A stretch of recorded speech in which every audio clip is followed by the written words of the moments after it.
In 1977, the space probe Voyager 1 takes the first photo of the Earth-Moon system from 1.6 miles away. In 1979, it flies past Io, one of Jupiter's moons. It discovers that its surface has volcanic activity. In 1980, it flies past Saturn. In 2012, Voyager 1 leaves our solar system and enters interstellar space. Meanwhile on Earth, a group of American soldiers is in the middle of a mission in a dangerous war zone. Two enemies almost surprise them, but they react quickly and bring them down. As bombs go off in the distance, the team keeps moving as they kill any opponent that gets too close. They take some stairs to reach a balcony and the snipers get into position to start shooting enemies from above. The rest of the team searches the building to kill every man in their way. Dozens of men fall one after the other with no mercy until the building is clear. Afterward the team takes the street again and sees jets fly above town as they continue to kill enemies. Unfortunately, when they turn around the corner, they find a full squad of foes already waiting. The group rushes to take over and joins the shootout, but no matter how many men they bring down, the squad is too big for them to have any chance at winning. They decide to retreat, however as they start moving back, a soldier gets shot and Rhodey has to pick him up. Nobody stops shooting as they run, taking cover in any spot they can find while killing more and more men.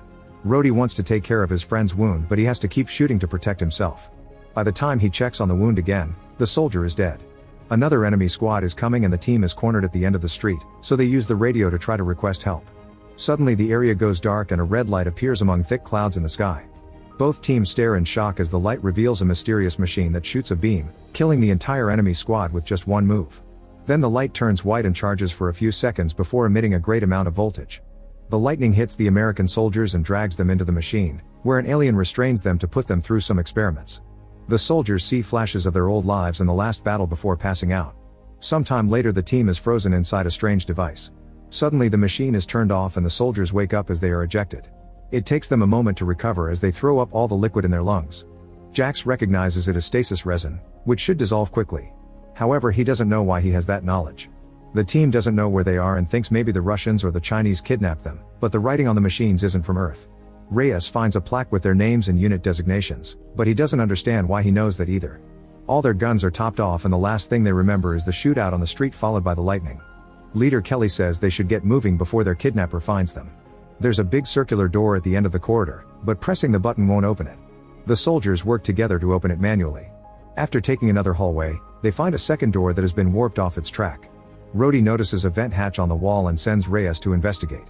With a light in his mouth, Reyes crawls through the vent and finds multiple routes, so he takes the only way that has any light left.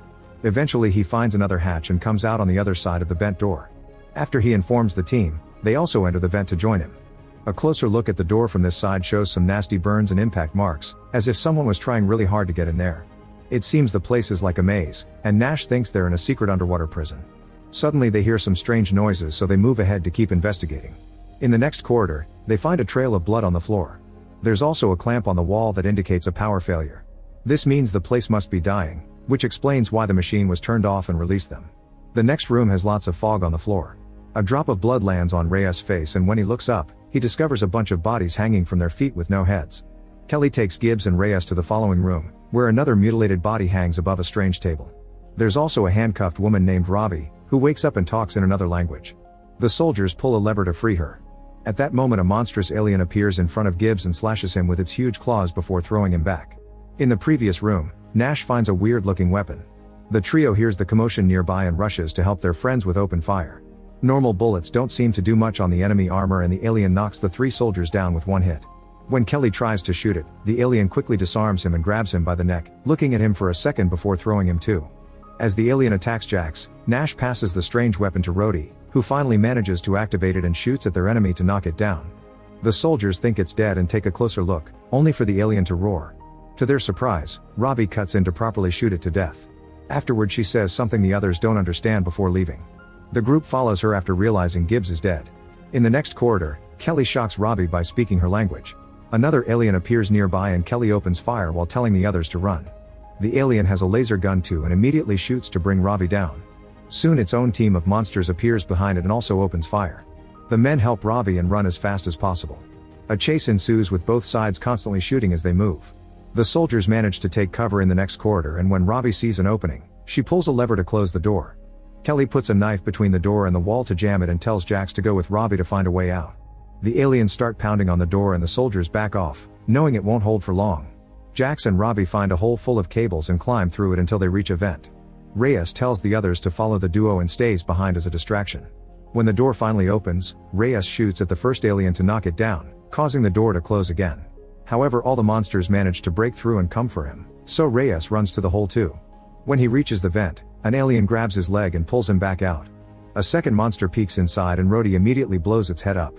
The team eventually finds an exit and pushes some metal beams to enter a room. After hearing that Reyes is dead, Nash freaks out as he yells about meeting aliens. Kelly calms him down before asking Rhodey why he knows how to use the laser gun, but Rhodey doesn't remember. Jax tries to take care of Ravi's wound, however she swears she's fine. Her words are translated by Kelly, who doesn't know why he understands Russian. He tries asking her questions and she calls the men sleepers before confirming that the monsters are aliens. After explaining that they're on a spaceship, Ravi reveals she knows English and tells the team they need to go to a safe place. Nash continues to freak out and Rhodey has to threaten him to shut him up. Ravi interrupts them and reminds them they must keep moving. Meanwhile, Reyes is mutilated by the aliens, who use a device to look at his memories and learn everything the team knows.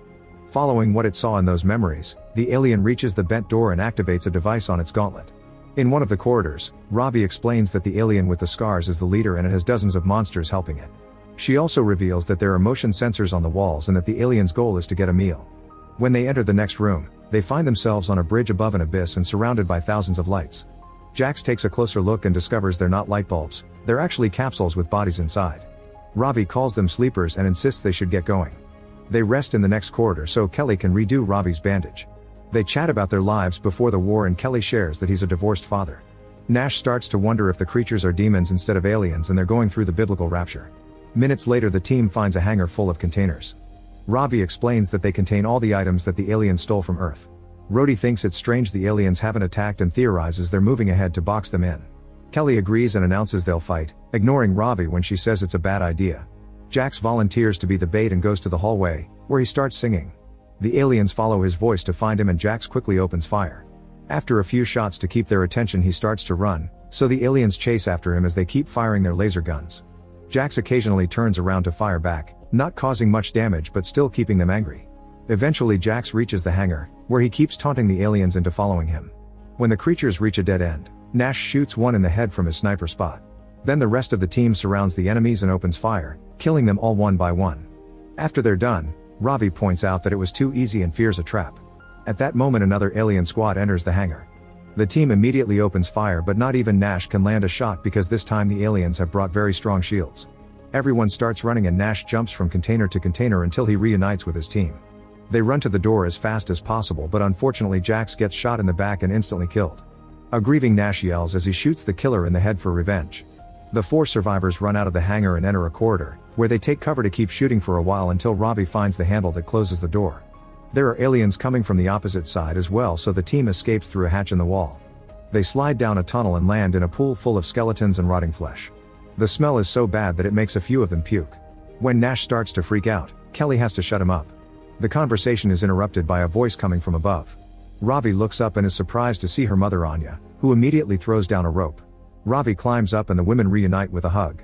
The soldiers use the rope too and Kelly notices Anya's uniform, which indicates she's a Russian soldier. Anya guides the group through the corridors, always making sure to avoid the sensors on the walls. She takes them to a hatch on the floor and they go down to the basement, where Anya locks the door. All the walls have been decorated with art. Kelly shares how his team woke up and Anya explains it was a trophy room. They only got to escape, thanks to the machine malfunctioning. She's lost track of time since she was kidnapped, but she thinks she's been here for around 20 or 30 years. The soldiers realize that Ravi was born on the ship. Then Anya reveals that there was an invasion. It turns out that Voyager 1 had a map to invite friendly aliens to Earth, however these evil creatures found it and used it to invade. First they kidnapped the world's greatest military strategists and connected their devices to the human minds to gather intel, which means the soldiers were frozen in the machine for decades too. All those strange nightmares they saw were war games created by the aliens to study how humanity fought. This allowed them to crush Earth in just a matter of weeks. The mind connection worked both ways, which explains why the soldiers learned a few things in return. Anya calls this getting gifts. This ship is taking all the spoils of war back to the aliens' planet. It was Ravi's father who sabotaged the reactor and caused the machines to fail. Usually Anya doesn't share with sleepers, that's how she stayed alive for so long. However, her team died during the sabotage mission and now she needs the soldiers' help. Anya's gift is hearing the creatures from afar and understanding what they're saying, and she knows they're trying to repair the communications relay. If they contact their home planet, even more aliens will come, so they have to stop them. The soldiers take a moment to rest and Nash says that they'll never go home. Kelly looks at a picture of his daughter and realizes she must be around 40 years old if she's alive at all, which makes Rhodey think about his kids as well. The team decides they want to fight and organize a plan with Anya. They think there are around 24 aliens left, and the comm center is on the top deck, where they're strongest. The vents can take them there, although the aliens will detect them immediately. Luckily Anya has a bunch of explosives they can use. The group crawls through the vents to reach the top deck. Rhodey and Kelly agree to keep the aliens distracted while Nash and the women set up the explosives. Anya also gives Kelly a stolen gauntlet that will allow him to use a shield. The group splits and Nash's team soon makes it to the main room, where they watch the alien guards from a balcony. In the corridor, Kelly and Rhodey find a sensor covered in blood, so they look for a second one. Soon an alien receives the alert on its gauntlet. Kelly even shoots at the sensor to taunt the enemy. The guards in the main room are called away so Nash's team can finally come out. While he keeps watch, the women install the explosives. Kelly and Rhodey hide when they hear the guards coming and wait for the right moment to shoot them both from behind. Backup quickly arrives with open fire so Kelly activates the shield, which allows him and Rhodey to keep fighting. An alien grabs one of its teammates to protect itself and pushes ahead, forcing the men to run away. They hide in a different corridor and the shootout continues, however one of the aliens detects something on its gauntlet and makes half its team go in a different direction. In the main room, Anya hears the aliens coming. Kelly and Rhodey call them to warn them of the same thing while still stuck in the shootout, but there's no way for the trio to escape. When Kelly crosses the door, Rhodey closes it and tells him to rescue the others while he holds the aliens back. Then Rhodey goes all out against the aliens, shooting the laser gun until it runs out of power. He changes to his regular gun and gets close to one of the creatures, who picks him up through the shield. Rhodey is smashed against the wall before the alien takes a closer look at his face. He uses that moment to drop 2 grenades, causing a huge explosion in the corridor that kills him and the aliens surrounding him. The other half of the alien squad makes it to the main room and the humans open fire to bring down as many as possible. At first they do well, but sadly more aliens with shields arrive. Anya makes Ravi leave and asks Nash to protect her. A bigger alien also shows up and opens fire to bring Anya down. Ravi cries out for her mother and Nash has to drag her away when he sees Anya take out the detonator.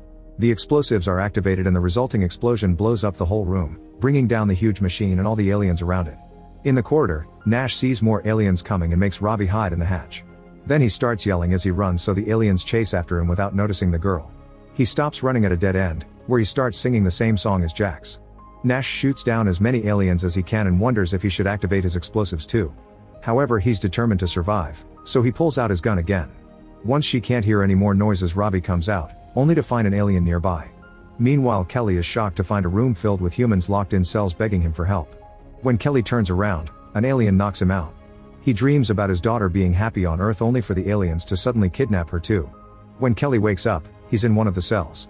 Ravi is in the neighboring one and has to tell him that the others didn't make it. The aliens enter the room and grab Kelly by the neck to push him against the wall. Then they drag him through the corridors and take him to the strange table from earlier, where they hang him upside down. The alien grabs a blade and gets ready to strike, but at that moment it sees Nash hiding inside the table. With just one shot to the head, Nash kills the creature. Afterward the duo makes their way through the corridor, killing any alien that comes too close. They reach the cells and Kelly opens them to rescue the prisoners. More monsters are coming so Nash opens fire with a laser gun, bringing down enemy after enemy. After all the prisoners are out, the soldiers close the door and run away with Ravi. Soon the aliens catch up to them so the trio takes cover behind a wall and fires back.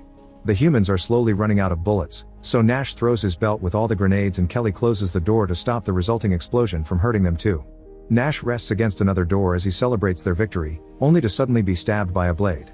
The alien leader enters the room so Kelly tells Ravi to run before taunting the creature to keep its attention on him. He picks up a blade too and starts fighting the enemy, who keeps bringing him down with blow after blow. The alien even throws Kelly against the roof before throwing his weapon, which Kelly has to dodge. Next the alien activates his shield to hit Kelly with it too. After a couple of blows the alien retrieves his sword and comes running at Kelly. The soldier waits until the monster is crossing the door to close it, which catches its body and kills it. Seconds later Kelly reunites with Ravi, who is too scared to go out. Kelly moves first and she follows him to discover they're on Earth, which has become a wasteland. Make sure to subscribe and turn on notifications so you can watch more videos like this. Thanks for watching.